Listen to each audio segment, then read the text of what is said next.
Pardon my face. Oh man, we go live with another COFOH Live Undead, and I have a giant for.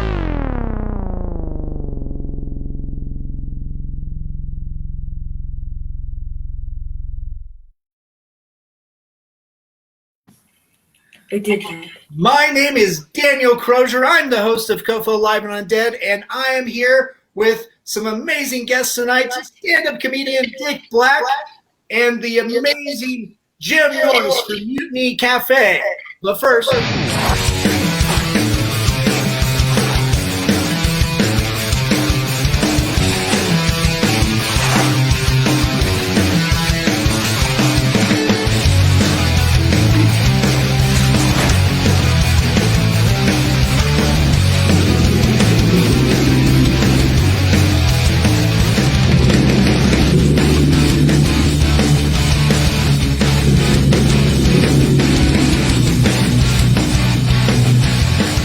Something on my face.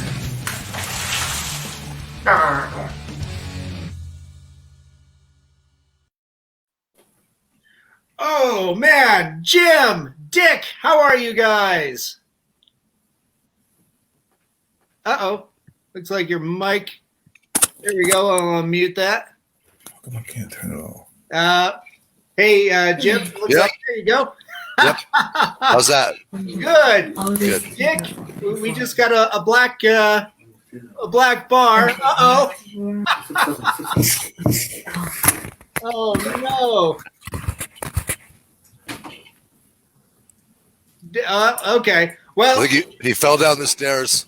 It seems like it. The light must be out. Yeah, the power went out, and he fell down the stairs. Dick, are you having problems? Or are you okay? Yeah, we can hear you. Kinda. Yeah, we hear the kids. It's a little kid. Hey, Dick, can you hear us? I guess not. Five, maybe. Who is he? All right, I'm muting his mic. Dick, let us know when you're ready to come on there, buddy. Jeez. Yeah, that's good stuff. It's the first show of the season. There's got to be technical problems. So we're all a little frazzled today. Yeah, today's incredibly frazzling. Jeez, this insurrection horse shit. What the hell is that? This what? The insurrection today. Yeah, man, unbelievable, absolutely infuriating. We spent wake up and reading the paper and figuring out that we're going to turn Georgia, then watching it just turn into rebel flags in the U.S. Capitol. Absolutely stunning. And then what a contrast of, intelligence between Biden's speech, his imploring Trump to do something, and Trump's recorded rebuttal, which was mostly one syllable.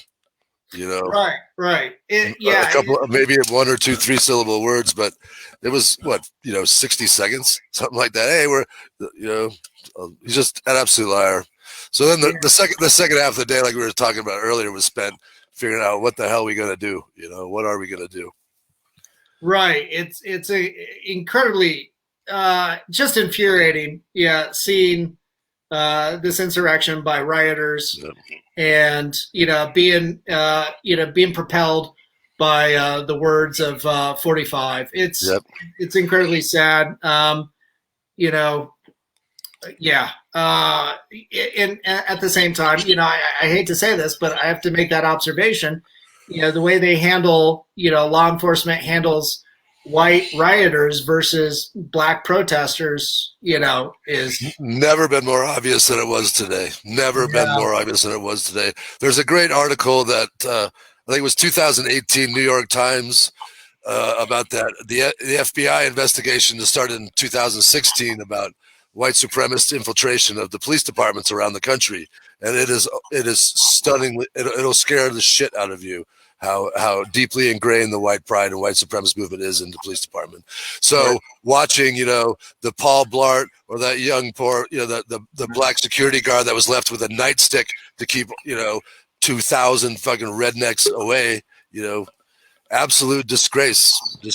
You know, that this is how we plan on doing things. You know, unbelievable. Right. So the people that are trying to guard that, you know, that were saying, why don't these guys stop it? Of course they're not going to stop it. That's their fucking cousin. That's their brother. That's their father. That's, you know, that's their whole family. And you couldn't get National Guard guys to show up because they're fucking in the crowd. The cops are in the crowd. You know, it's the same with Denver, man. There's fucking straight up guys with white pride tattoos on their fucking arm on the force, you know? Right. The, you know, to that too, you know, some of the footage that we're seeing is, you know, the security forces inside the Capitol were just massively overwhelmed. If I had known it was that easy just to overwhelm the Capitol, or, you know, God forbid, now we've got terrorists, you know, foreign terrorists that supposedly are going to do something, you know, that can see how easy it is to just take over our government. Absolutely stunning. This is like you know, Revolutionary War, where you're rolling up on a 4-bedroom cabin and just overrun it. You know, this is the U.S. Capitol of, you know, supposedly democracy. Just disgrace. I just don't feel part of this. Right. Yeah, me neither. I'm beside myself. Hi, Dick. Hey, what's going on, Dan? Perfect. What's going on, Jim? Hey, how are you? That sounds good. That sounds good. Yeah, you sound tight, sir. Yes, you do. Thank you. Yeah. We made it. Yep. Yeah, sorry, we've already you know, gotten into it, but I'm glad you were able to figure things out over there. Yeah, well, I mean, some bullshit went down today, and we showed the world just how fucking shitty America is. Yep. Right. Absolutely horrible. What a fucking disgrace. Rebel flags in the fucking U.S. Capitol being waved. Guys getting their picture taken at senators' desks and stuff. Not that I have too much respect for senators ever. Again, you know, if I did now, but this is over. And these cowards, these fucking cowards like Mitch McConnell and Pence turning fucking back when it gets, you know, like that. You know, oh, hey, no, everything that we've been preaching and getting you all riled up about, now's not the time. You know, absolute bullshit. Right, yeah. Take some responsibility. Take some ownership. You fucking did this shit. Undo it. Yep. Unfucking do it. You know, we before you came on, Dick, we were talking about you know, Trump's speech versus Biden's speech today. You know, where Biden's speech was a literate appeal, you know, for, you know, peace, and, you know, this is not the way we're supposed to be, whatever America is anymore. And then Trump's was a recorded, you know, 60-second bizarre diatribe that says, okay, we're done for today, can you go home and we'll worry about it later, you know, like we've been doing with the racism stuff for years. I mean, it's just, and today was such a stark example of how bad it is. Unbelievable. I had no idea how systematic the racism was until watching guys take over the Capitol and not get shot, not get hit with a rubber bullet, not get killed or tased or tear gassed. They didn't even have the fucking National Guard out until, you know, after all the shit had gone down. And they knew it was coming. He was fucking stoking the crowd the whole time. Now let me and a couple hundred colored people go up that route and see how many bodies are left in the mass. There'd be no survivors. There'd be no survivors. Fuck no, we'd be obliterated. Nope. Obliterated. Yep. Yeah. It's incredibly, you know, disheartening. This is one of those days, you know, like along with like 9/11 and D-Day, that's just going to, you know, live on in infamy. I noticed setting up for here, a number of, you know, newspapers and magazines and institutions are calling for 45's removal. So. Yeah, we've been doing that for 4 years, and this is like where my anger matches my helplessness. And you guys know I can handle my shit, you know. But I feel more helpless now because nothing will happen. It'll be just like, you know, when Obama and Pelosi had that first 2 years of the Obama presidency, and when they did nothing. They sat on their hands and they gave $1 trillion to banks rather than the people. You know, and then, I mean, I just have zero faith that anything will get done. You know, the Democrats will not prosecute. You know, they're all just going to roll over and be quiet. Biden, you know, Kamala's a cop. You know, I mean, whatever aside, she's on the police side. You know, and Biden was explicitly said that there would be no talk of defunding the police department. So we have a huge fight ahead of us because now we've got these clear turds that we're dealing with that are in Washington. Plus, you know, all the people in charge are useless, old, white turds, man. You know, shit's they gotta go. Yeah. Right. They Right. gotta go. We need a new shit. We need something. Yeah, new. yeah. There's some great new people coming in there, but then they're balanced out with like Lauren Bonert from fucking Colorado, with a GED that she fucking paid for by, with dumb rappers, waving a Glock around for a bunch of QAnon racist fucking people, man. That I mean, never in my lifetime. I came up during Reagan, when, at the beginning of where we are now is because of that fucking man. Right.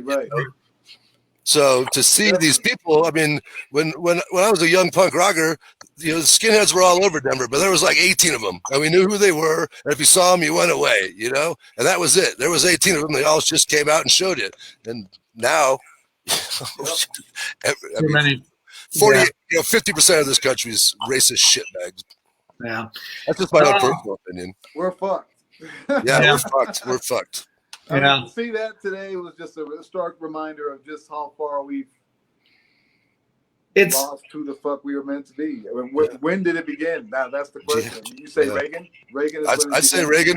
Just that idea of trickle-down economics where, rich people are more important than the masses.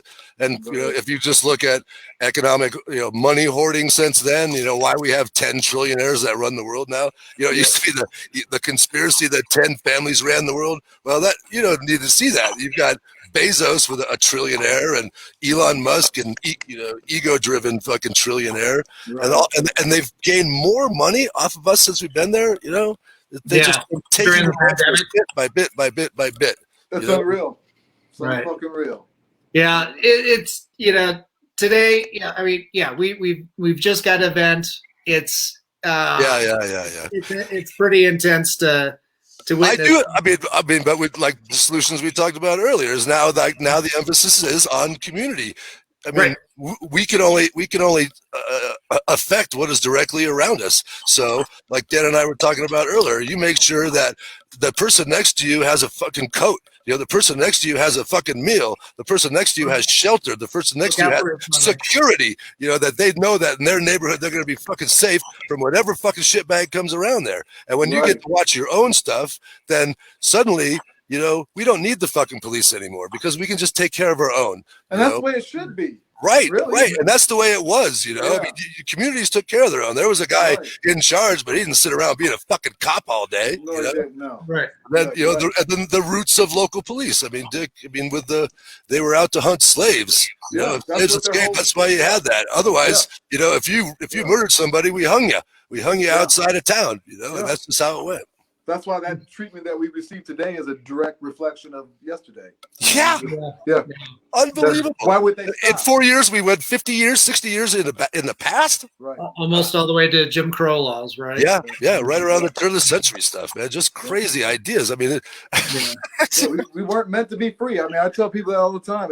It's unfortunate that they can't accept the fact that we are free and that we are contributing members to society. So why can't we just get the respect that everybody else that contributes? Well, there seems to be a good chunk of the population. There's 35% of us that just seem to go about our business and enjoy each other's company. And it's a creative class. It's a multiracial. It's a LGQ.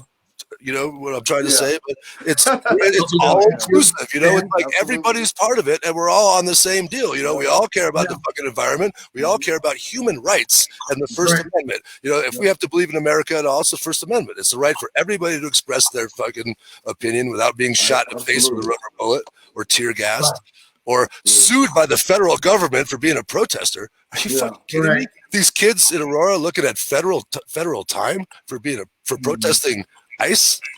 How does something like that even slip through the cracks? Right. I think that this year is unique. This year is unique, and we had the time to sit and think about it. With George Floyd, the beginning of the quarantine, we had to sit around and say, you know what? This is bad, All the fucking white people that sat around doing nothing, thinking about it, or watching TV, finally watching TV in the news because they have to. There's nothing else to do. It's in your face. That is injustice. That is right. And I think most people, I assume that they're good people. So when you're confronted with facts that this is how bad racism is, this is how bad fucking police in this fucking country are, then we can start moving toward things. And there's been experiments with defund the police, like in Brooklyn, where no 911 calls in 5 days. Because you set up community counselors, you set up crisis counselors, you make sure that your neighborhood has food, shelter, and safety. I agree. Yep, that's the way it should be. Yeah. I mean, for the fact that cops come and escalate things to the extreme, and usually if it's a person of color, they will potentially lose their life. To know that exists, that's crazy. There's what can you do? I mean, for me, that just makes it harder for me to go out and enjoy what everybody else gets to enjoy. Because I don't want that potential interaction with law enforcement. You know what I'm saying? So, how do we get that assurance that we can live our lives without the fear of a traffic stop turning into a funeral? Right. How do I get to be a productive member of society and feel safe in the same community that I helped build? Right. And it's sad. Like, I mean, again, today. I thought as humans we'd be farther. I'm sorry? I thought as humans, I thought that my children would be in a state where this wouldn't be an issue, that we would be done with this fucking idea because other parts of the world seem to make it happen. Why can't we as a country? I just think at the end of the day, and the sad thing is, even if you have money, you're not necessarily above racism. I mean, you're getting called a nigger in probably the nicest neighborhood, but at the same time, it doesn't change the fact that somebody's still calling you that. You know what I mean? So, and you still have to look over your shoulder if you're pulled over. Absolutely. Or doing whatever. I mean, a life of having to constantly look over your shoulder. And what the people in charge, the old white guys in charge have never had to look over their charge. They've never had to be a girl walking through a parking lot with her fucking keys in her hand, worried that she's going to get fucking raped by every man that looks at her, or any person of color, that gets pulled over by any police department anywhere, that you don't feel comfortable that you could travel to Montana or Utah or fucking Idaho, all these amazing, beautiful places that I can roll into because I look fucking, I'm super white, have zero issue. But when I was after privilege. Right. And it's like examples of that. It's really unfortunate that the horror of real life really does overshadow the horror of fiction. It's crazy. No, I mean, I've been reading comic books since I was 12, and I've never read a story this fucking bizarre. V for Vendetta was close. Watchmen was close. Martha Stewart Goes to Washington was probably the closest. So even the most advanced creative minds of the 80s and 90s, that saw what was coming with Reagan and trickle down and the treatment of the fucking lower class. Now to me, I mean, racism's real, but if we could eliminate these class issues, that everybody has the same access to education, everybody has the same access to jobs, employment, all these things, healthcare. Right. I mean, there's so much discrimination, it's unreal. I mean, granted, the other day I went in and got some Quiznos right down the street from where I live, and I walk in. Granted, I'm wearing sweatpants. It's owned by some Asians. I didn't know that. I walk in and they like, "What do you want?"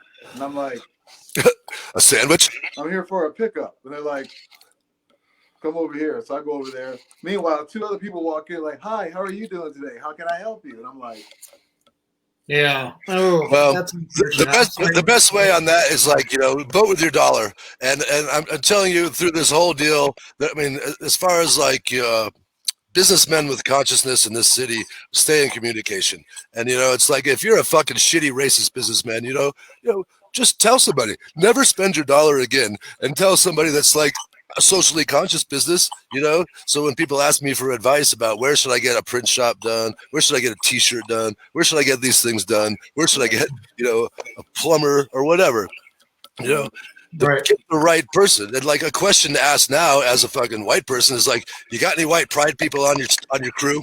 If you're going to come and remodel my house, if you're going to come and do whatever for me, I think it's a legitimate question. Did you vote for Trump twice? And if you say yes, I'm not doing business with you. And I will encourage other people not to do business with you. Right. I agree. You have the right to say, hey, look, and I think that's we got to start getting down to that. And I think you're right. And spend your money local. Don't spend it at Walmart. Spend it with fucking local people. I agree. All right. pay that dollar more just to get a key made versus going to Walmart where you buy something and you get the keys made for free. You know what I mean? Something like that. Yeah, I agree. We need more of that. Community. Yeah, start making so much community. I mean, stop just buying shit from China shit. Let's make shit here. It's going to cost more, but that dollar is going to circulate here in America. Yeah, man. Make the dollar that much stronger. Right. So just I say, I don't know. The federal government. I mean, what are they doing for us now? Why would I give them money for war? Not giving us anything back, no health insurance, take all the money from us. It's like, I don't think that that's a legitimate need for that anymore, and I think states. So if you want to be a racist, you can go down to a racist state, live in a racist state, and I don't want to do business with that fucking state. It's like, why am I going to go down to Florida? I don't want to go down to Florida anymore. I don't want to go down to Arkansas unless it's going to slap somebody in the face, Right. Oh, wow. I think we covered a lot of ground. All right, well, we can lighten it up, but I've been drinking green tea all day, and I'm feeling great. Yeah. Well, today's just green leaf. insane intent for everybody. So it's it's pretty. It's just insane. It's unfathomable, and it's very surreal. Yeah. To that too, like we've been living, in a very surreal time during the pandemic. Unbelievable. And I know, you guys like, Jim, you've got Mutiny Cafe, you've been keeping that afloat. Dick, you've been, working on, keeping the family together, keeping everything going, doing stand up and everything. Show here and there. Excellent. I can't wait to do shows again, man. I know it's, with that, what's been, probably the biggest hurdle for you, keeping things going during this time? Sanity, man. I mean, try not to just wig out and run down the street. Right. Because Dick has it now too. I have, it's being a dad's a responsibility, and I'm a dad for not just my beautiful daughter and my amazing son. I'm a dad for a crew of people that Matt and I try to keep in business or employed, and try to stand up for the right stuff. It's been the hardest time ever to doing anything, let alone to even think that we should be accomplishing anything this year other than social change. Surviving. Maintaining, the platform, maintaining our home turf, if you will. Yep. Right. Take care of home field. So. And Dan, you've done great with this. It's been amazing the people that you've got involved with it. These interviews have been fantastic. I mean, I've probably listened to 5 or 6 of them, but I keep track of what you're up to. And I mean, you've fully embraced the idea of not talking to people face to face. Yeah, I'm in my own little latex. Yeah, you got it going on there, buddy. Yeah, it's just like that. Some of my guests are like, "What's that made out of?" Oh, this is Bill. Is that the flesh wall? This is Ted. Yeah, well, it's pretty close to being the flesh wall. Same material, liquid latex, cast liquid latex. But yeah, it's the whole reason I do this, now in this format is, to keep in touch with friends and to have interesting people on. Because if I find them interesting, hopefully the audience out there will find them interesting as well. And then this is that horror platform that we've been keeping going, and we do live in horrifying times. I know.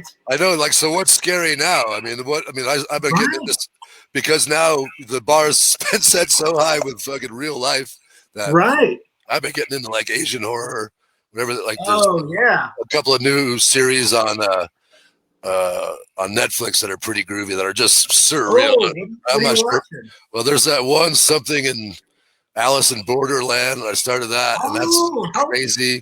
And then there's one along the same lines called I can't remember, but I'm halfway through that because I can't figure out what's going on, man. Suddenly there's like a grudge ghost coming out, and then it's like a super cute girl farting and then something else, and Huh. it's great.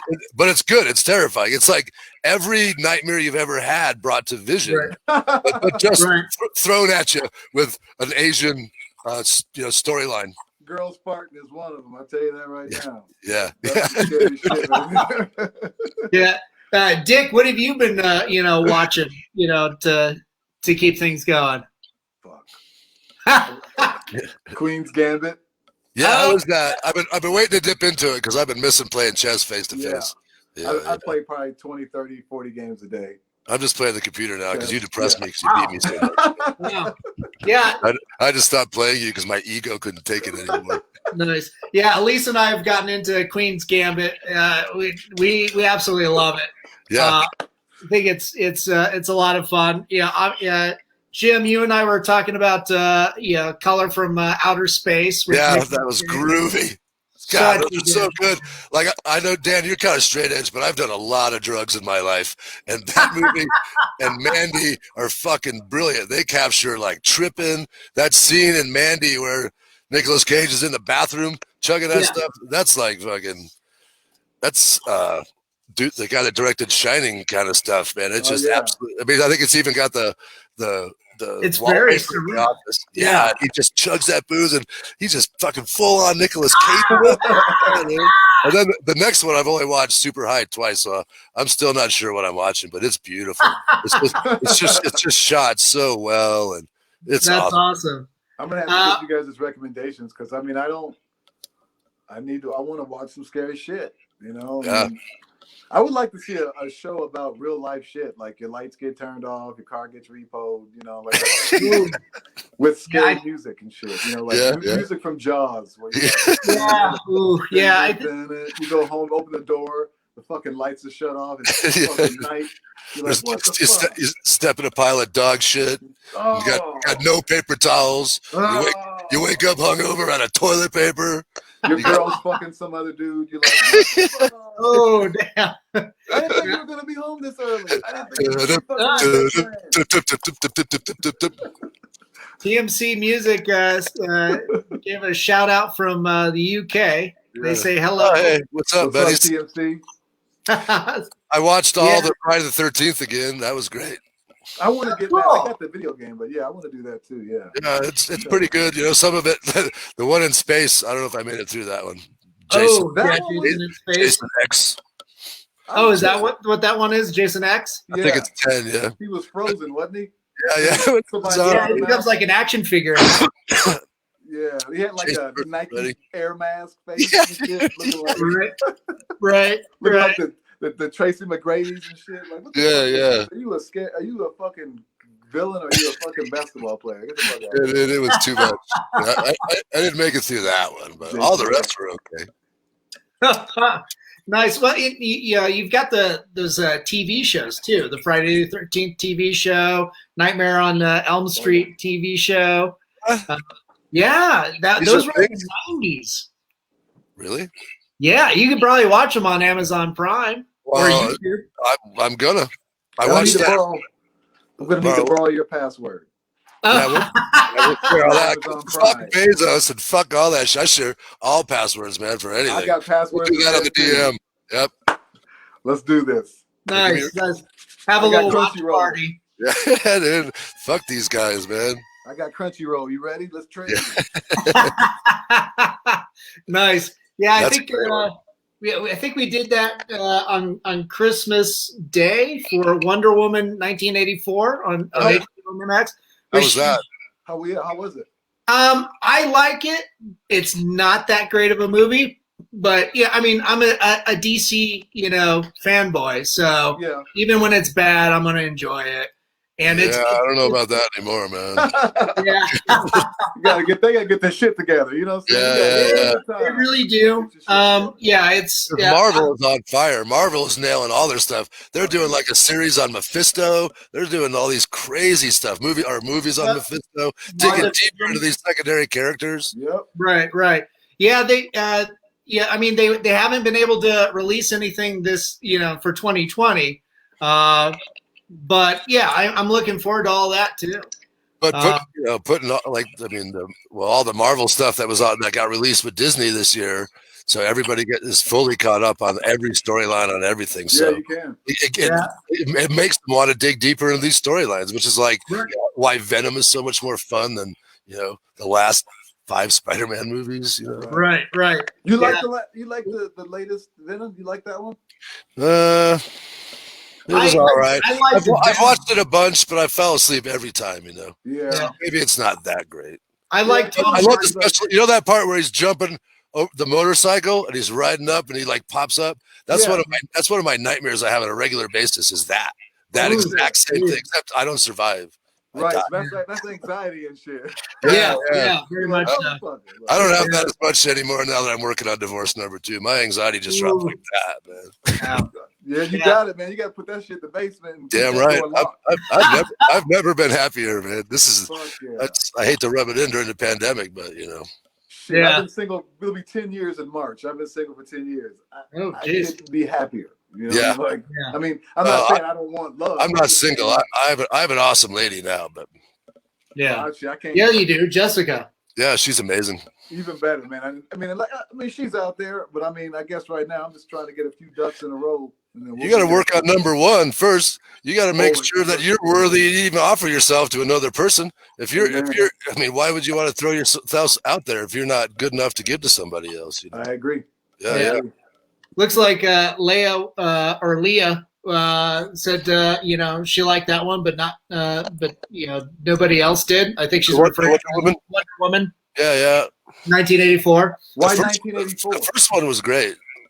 Yeah, the first one was fantastic. That's unbelievable. It was like top stuff, man. Yeah. The second one they put it in 1984. Because was Linda Carter in it? 1984 then. Yeah, Linda Carter has a cameo in it. Yeah, sure. That's a great part of the movie. She's awesome. The supporting cast is great. The villains are good, but as far as I can tell, like the story is kind of laxed. Some of the effects and the editing is a little bit laxed. Yeah, I'll watch it. I'll watch them all. Gal Gadot was kind of it was more about Diana Prince than really Wonder Woman. I don't want to know about that. What do I want to know about your alter ego for? Who you're not. The whole movie based on who you're not. It's like the Clark Kent story. I never watched Kent do anything. Leah says Bruce Wayne just walking around being rich. Buying shit, you know what I'm saying? Yeah, just Bruce Wayne waking up hungover and going to buy a fucking new Jaguar. Then he goes out and beats up, poor people at night. Right. Go buy a new Jaguar. It's like, hey, Bruce Wayne, why don't you invest in the infrastructure of Gotham City? Right, man. Start a food share program or something. Oh, hey, Jim, Jessica just chimed in. Did you watch the Nurse Ratched City? Ooh, that was good. I watched it with you, Jessica. That was really good. I loved the way that was shot too. Whatever that lady that was in, she was in all the American Horror Stories and stuff too. She's great. Right. Sarah Paulson. Yeah, she's creepy as hell, man. She's creepy. Yeah.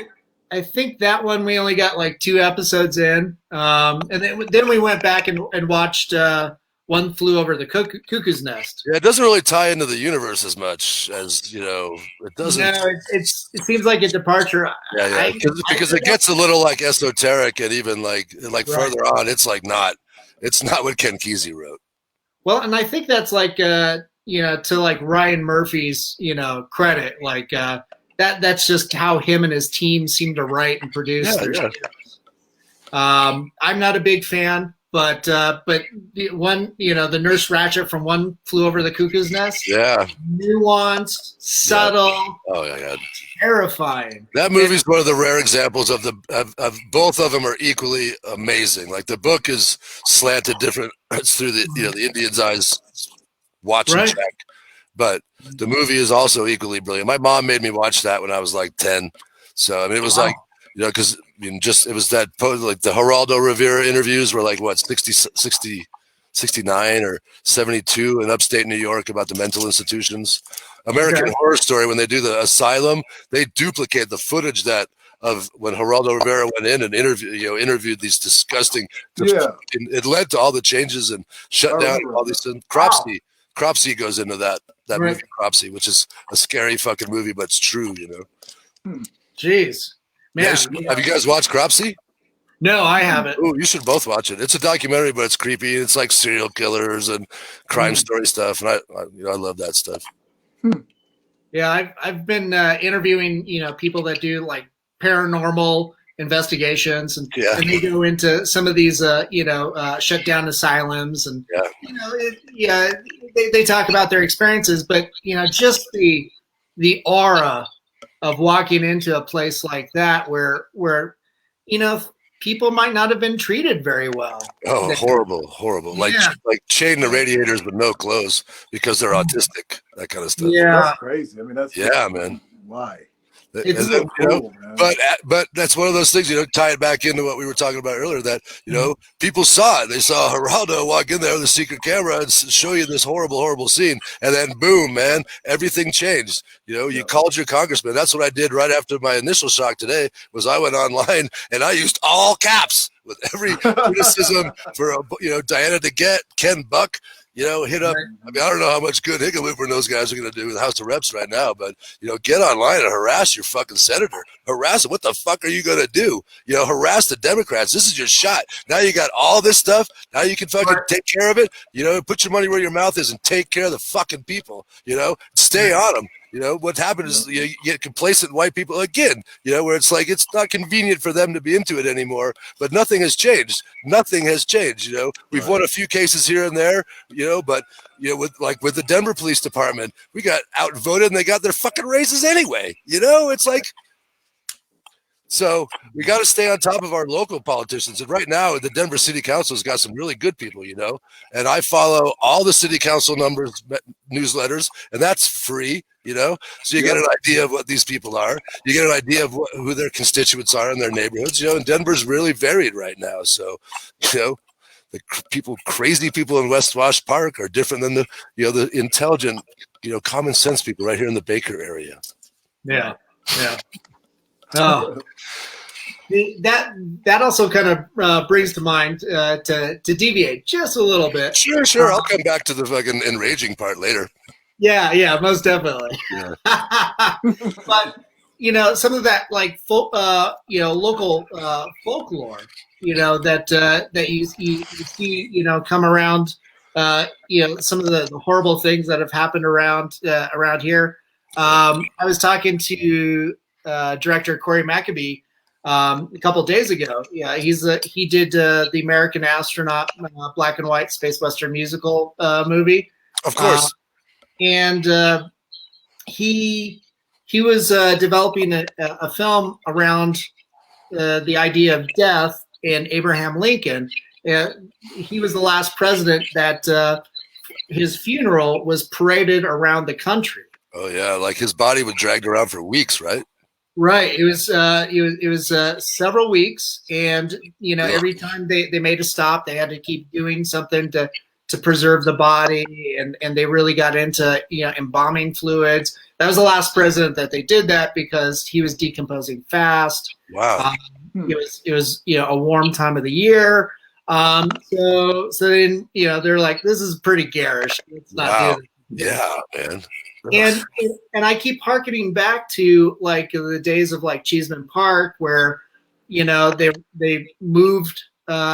I think it was like one guy was hired to move the bodies, and he didn't really do it. And it was a company, and then he just like grabbed a few so he could show that he grabbed the bones, and then just covered it all up. Right. Phil Goodstein is a local historian. Everything he does is amazing. So he's a good one to look into or get his books. There's a bookstore in town that carries his books. It's called cool. But nice. he does like, the seamy side of Denver, the great one about this neighborhood here. It's a lot of fact regurgitation, but a lot of it is, your creativity fills in the blank. Like a local folklore thing that I would like to know more about personally is the building right across the street over here, like at 2 North Ellsworth. Apparently, I know that there's a venue, a really cool venue at the first basement. So when you drop about 10 feet, there's a really cool, like it would be great for comedy or, small stuff. but they're not going to do anything with it. But apparently there's a basement underneath that there's an old, from when the place was built, an old pool that people partied in the 80s. I keep thinking to ask Andrew Novick about it, but I've never personally been in there, but I've heard it's there for numerous people, and I would love to go down there because I've heard that there was like crazy footage shot for different, just weird shit, like back then it would be like Psychic TV Crew or. Oh, cool. Yeah. That would be pretty neat. Yeah. So that one, if there's anybody listening, or would if it comes up in conversation, I would love to know about the pool underneath 2 North Broadway. Yeah. Yeah. That would be pretty interesting. Yeah.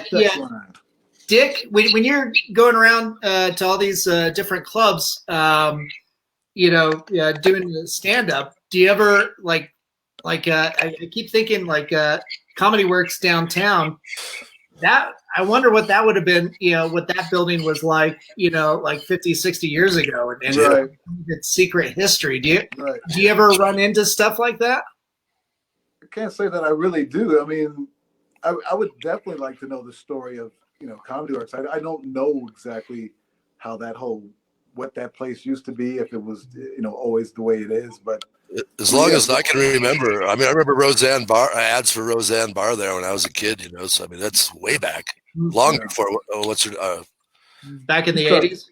Yeah, before she started her career here. So that's what she did. I mean, I heard she decimated the scene. Like when she left, she took everybody with her. Tim Allen was a regular in Denver. She took all those guys, and then there wasn't anybody left. So that's why it took so long, and we had to wait for Dick Black to come along and make this town funny. Yeah, here I am. Let's do this. Hell yeah! I love doing comedy. I'm so grateful to be back. It is, man. It's so fun. I miss it so much. Yeah, Dick, are you working on any new material? Fuck yeah!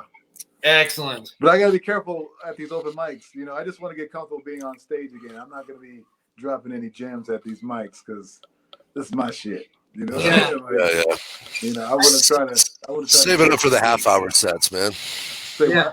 Save it up for the half-hour sets. Yeah, man. Really? And there's going to be a lot. There's going to be a lot of good stuff coming up. As far as like what I do and watching how things go, and you can argue whether things were safe or not or whatever. But I've watched in the comedy scene. There hasn't been too much illness.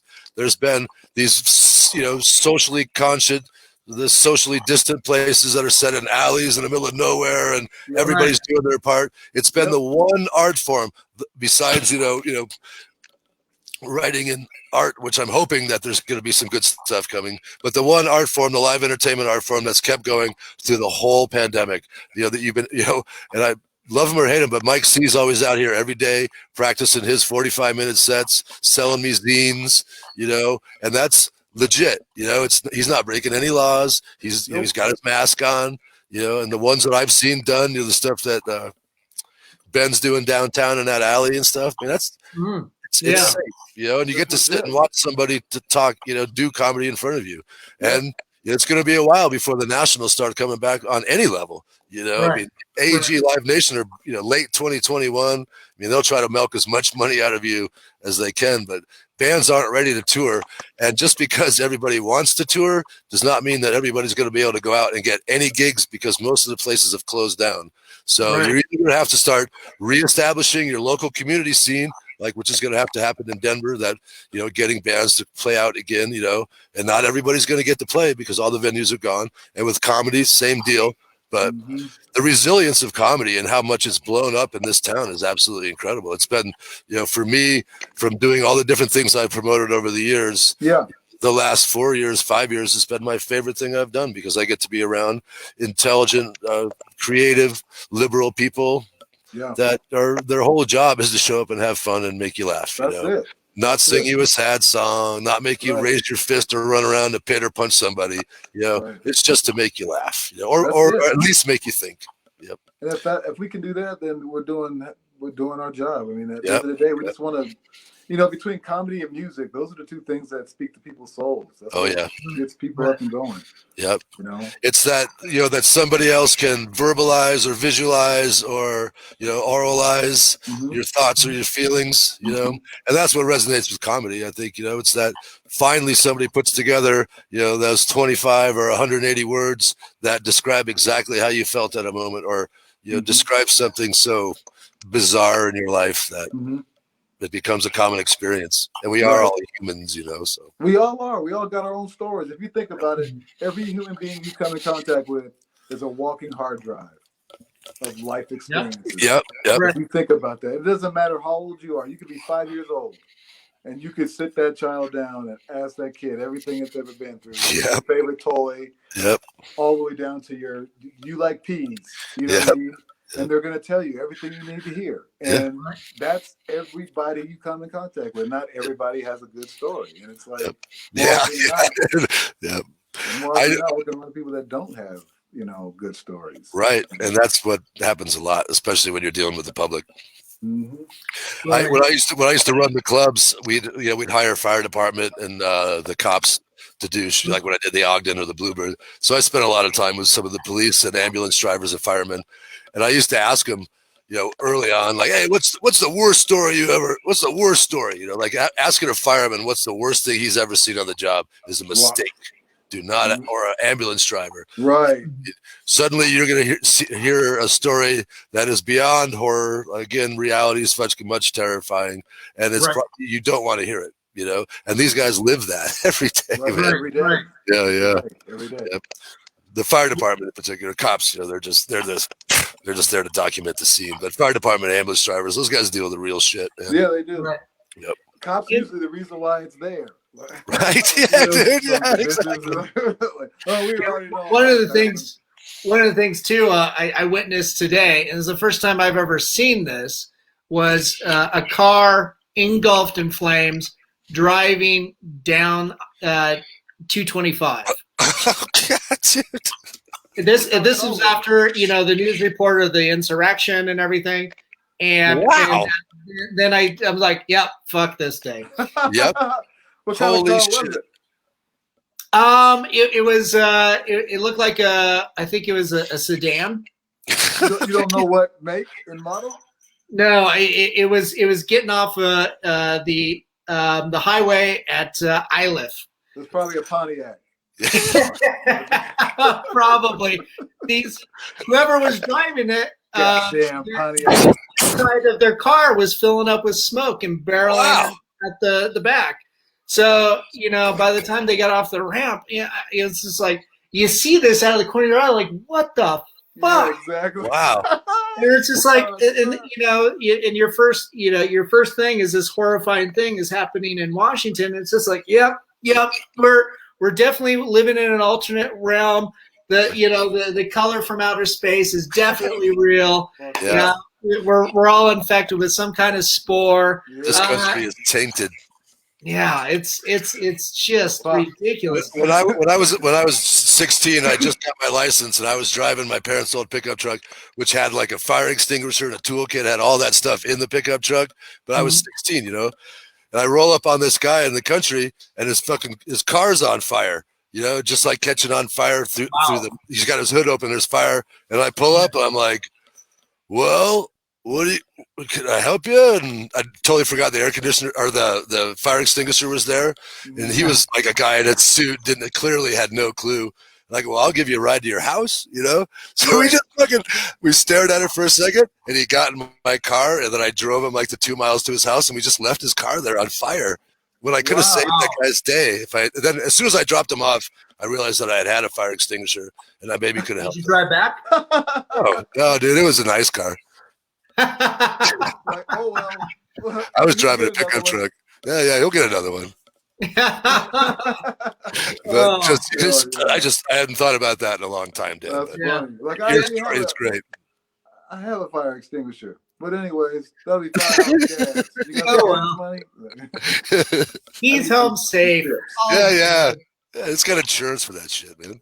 Yeah. Exactly. Oh man, that's pretty intense. With with all this time too, have you guys been able to find any new horror novel or anything inspiring?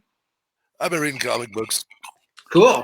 Yeah, there's been all the Joe Hill stuff has been fantastic. It's a whole new era in horror comics. It's absolutely fantastic.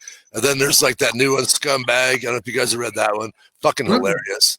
It's hilarious. Yeah, it's called Scumbag, and it's like some guy. I don't have issue 1, but I have 2 and 3, and he's got some power in him. But all he wants to do is fucking get high and party and have sex. But he's got some super smoking hot agent chick that's trying to protect him. It's really cool. And then there's one called Post Americana, which is a lot like what we're going to be dealing with in 5 years from now. Just that it's dark. Wow.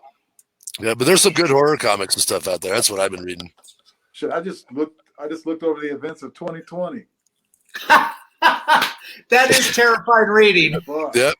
I did it backwards and forwards. Yeah. Right. It didn't get any better either way. No. Even going backwards, it's like, wow. Then you color coded or something, or turn it up and see which one gets thrown out the furthest. Like, I'm gonna go have another drink. Yeah, actually, I purged all my liquor too. Yeah, good man. Yeah, good, nice. Yep, that's great. Speaking of the purge, I can't stop. I mean, if anybody brings it up, that's the best thing that's ever happened to me. And this is my second try. I did 5 years the first time, but this one, I just did 4 years. It was New Year's Day, so. Oh, congrats! Wow. Yeah. Everything's better without booze, man. Yeah. Yep. Yeah. I'm starting to see that. Yeah, it's if you picture your brain as a sponge. Alcohol's gross, man. Just soaking it up. Yeah. That's why I do coffee. Yeah, coffee and weed is for me.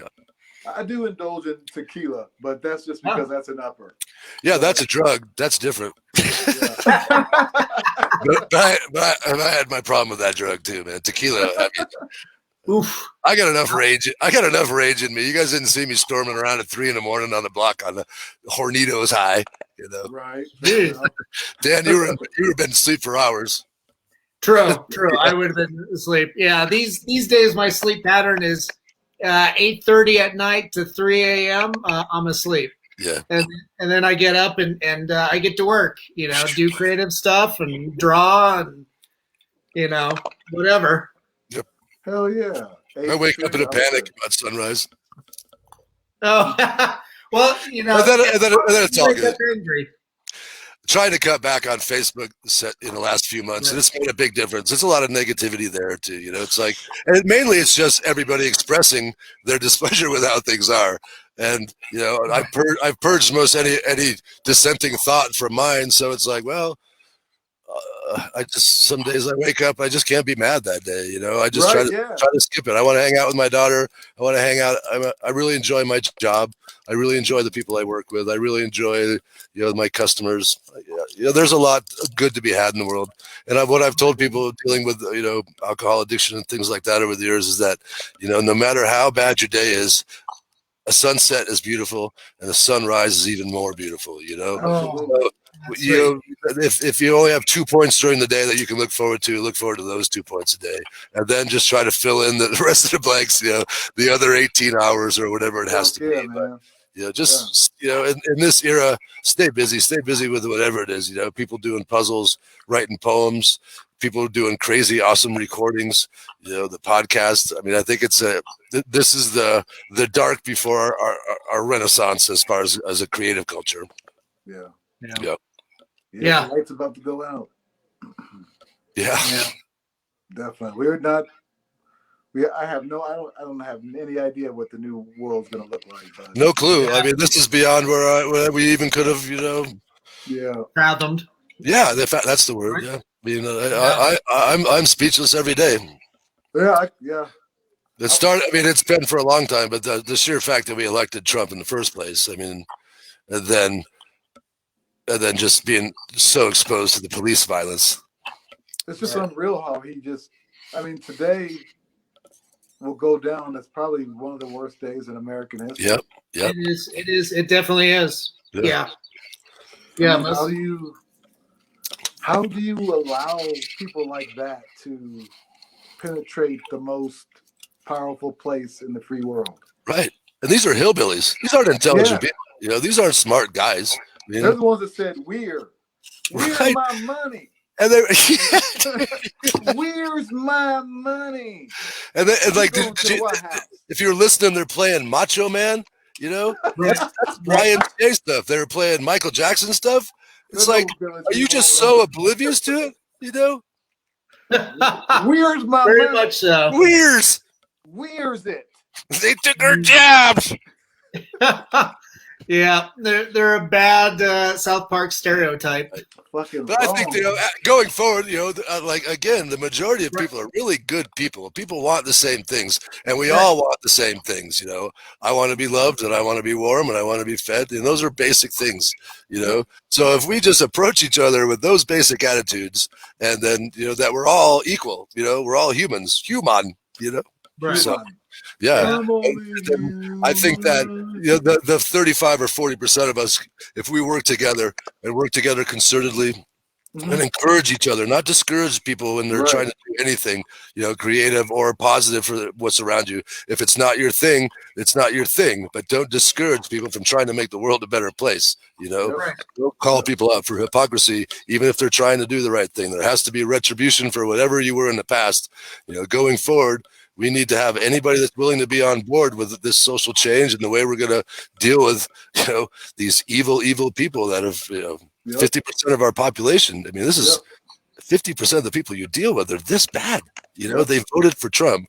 So we need to turn those hearts and minds, you know, with common sense and treating each other with show love, common sense.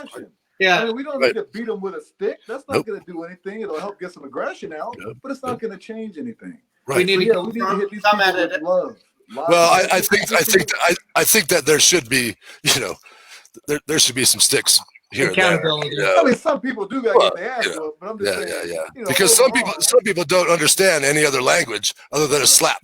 But a stick, like, or you know, a boot to the face. Yeah, right. I mean, So I mean, and things don't change unless there's some sort of violent revolution. You know, I mean, nobody's going to come to the table if it doesn't inconvenience the people in charge. You know, can't have conflict. You can't have. I think it was like LBJ or Kennedy when he had Martin Luther King come talk to him at the White House. He goes, "Well, at least I'm not dealing with the Black Panthers, or at least I'm not dealing with Malcolm X." You know, because but Martin Luther King never would have been invited to the White House if there hadn't been the rabble rousers throwing the bricks in the first place. You know, to make the establishment scared. You know, and it's important that the establishment stay scared. And what like Mitch McConnell and Pence and these people are finding is that we can bully them with the internet. We can bully them with our own, because we're smarter than they are. We're smarter than the Proud Boys. We're smarter than the hillbillies. We're better, smarter people. So, you know, keep sending Mitch McConnell Venmo requests. You know, find Lindsey Graham where he lives and paint "Where's my money" on Lindsey Graham's house. You know, and whoever did Nancy Pelosi's graffiti and, you know, masked off the brick. Yeah, dude, that's really nice stuff. That's a professional graffiti guy, you know. So whoever did Nancy's place, you know, head over to Chuck Schumer's place. Head back over to Nancy's place. You know, I'm sure she's got it masked off and ready for you again. And keep these people aware of who they fucking work for, man. Right. You know, don't get the brick, you asshole. That was like she's so shady anyway. And to see that, it's like, come on, dude. She probably did it herself. She did it herself. Of course, she did it herself. Dude, it's like, you know, it's not even like, I'm familiar with the anarchy symbol, you know, I am, and how easy it is to throw up. And that one's like, I don't know, it was planned out, maybe, I don't know.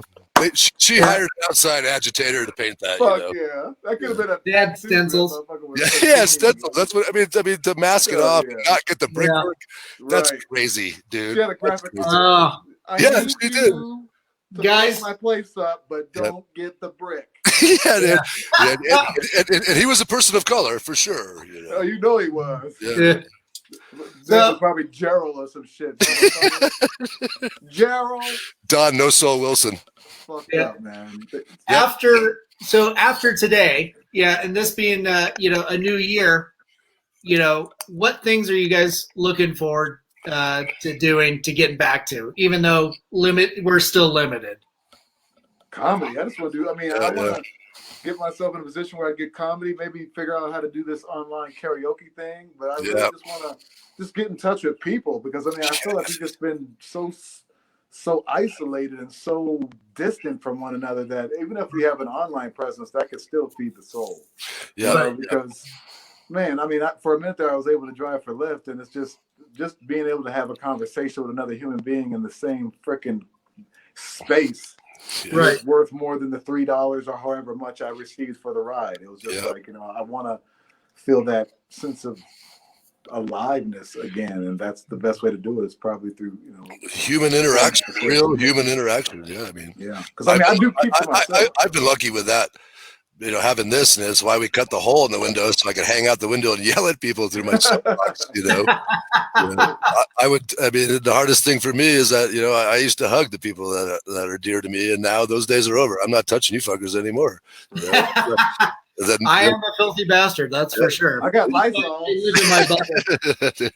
I got this free candle today that smells like Right Guard. You remember aerosol Right Guard, Dick? Oh yeah. Yeah, it smells exactly like that. I keep fucking trying to smell who the teenage boy is around that's like wearing Right Guard. It's this candle I got. Do they even? That's just a side note there. I don't know. I haven't even thought about it. You know, it was my first deodorant. Wow. And that's why the polar bears have nowhere to stay anymore. Because the Right Guard. Yeah, my teenage armpits. I remember there was a saying. It was like, "You're so funky." Right Guard took a left turn. Or something. That's awesome. But you think about how that doesn't even make sense. Right guard and left turn. Yeah, but it flows. You know, It flows. Yeah. Haiku. It doesn't have to make sense. Right. That's the thing. People get mad enough that you want to fight, so you know you cut somebody deep. But, Right. I will never forget that right guard joke, though. But, that's a good one. Hey guys, thanks so much for coming on the show. Sure. I'm almost out of batteries. Oh, that's okay. You know, obviously, you know, today, Raw Nerve, you know, it's a great time that, you know, to come together, vent a little bit, talk a little bit about this, and just, you know, share, you know, that disdain with the public.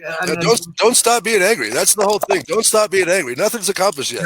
You know, this is not. I mean, we need to get that, you know, $1 trillion back from Bezos first. You know, Right, true. And then get the other $1 trillion back from Elon and everybody else that stole it from us. Stole it from these people, and then that we have to argue for $1.87 a day or $1.34, whatever fucking $600 works out to. That they that millionaires fucking can bicker about whether or not they're going to give us $2,000. Shit, the church has got money. Man. Yeah, the church doesn't pay taxes, and they got money. Yeah. Well, we'll attack the church next time. I got a couple special guests we can bring on to attack the church. Yeah. Nice. Oh God. Heaven on earth is at Joel Osteen's house. Shit. Yeah, did you just see that thing? And he got what, $14 million of that PPE money that he doesn't have to pay back. Why would a church get that money? Why the fuck would a church get that money? How it's much for you want businesses. that? He put that money in collection plates and still had him take it up to the altar for him. Put it to his account. Yeah, like people just like you're offering to a fucking. Oh God, I hate him so much. All right, I'm going. I love you guys, but I gotta go. All right, thanks, take Dad. care, guys. Thanks, Nick. I can't wait to see you in person. Now that I know that you're open, I'll be coming to visit. Yeah, come down and say hey. And I'm not behind the counter as much. I hide in back, and I fucking listen to angry music. So come back and talk to me in the back, okay? Hell yeah, I'll be in there because I need some books. Yeah. There you go. Yeah, all right. And I've been carrying a bunch of new great stuff. Lots of really cool, lots of great anti-government stuff. All right, shit. I need to come down and get a paperback copy of Belcher. Yeah, you do. All right, I'll see you guys later. All right, peace. All right. Take it easy. Take care. Thanks for coming on. Thank you, man. Appreciate you, Dan. Yeah, thanks, Dick. Thanks so much. Happy New Year. Happy New Year. Peace out. Peace. So thanks guys for coming on. Everybody that's out there watching, thanks so much. Yeah, today was a really unexpected day. We came up here, you know, Unfortunately, yeah, we had to do a little venting. I know there's a lot of people out there that are just incredibly frustrated. They don't know, what to do, where to turn. Yeah, and I think we all need to work together to work with our communities and enrich them, and start with compassion. So anyway, next week we've got another amazing guest. So make sure to tune back in. It'll be back on topic with more actual horror stuff. But yeah, you guys take care of each other. Be safe, be well. We love you. Have a good night.